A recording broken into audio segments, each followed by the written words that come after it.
அதனால இங்க மறுபடியும் ஓப்பனா தெளிவா ஒரு விஷயத்தை நான் சொல்றேன்.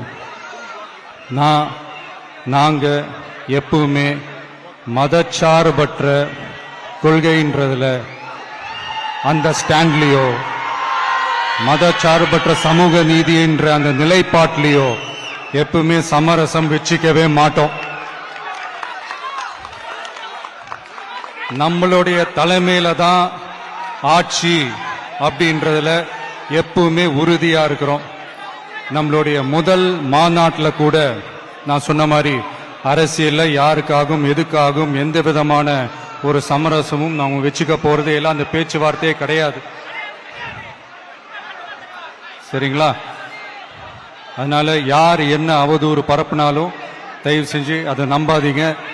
எல்லாம் வல்ல இறைவனின் அருளால் நாம நினைச்ச டார்கெட்டை நம்மளால நிச்சயமா அடைய முடியும். இன்னைக்கு என்னுடைய இஸ்லாமிய சகோதர சகோதரிகளுக்கு என்னுடைய ரமலான் நல்வாழ்த்துக்கள். கான்பிடண்டா இருங்க, நல்லதே நடக்கும், வெற்றி நிச்சயம்.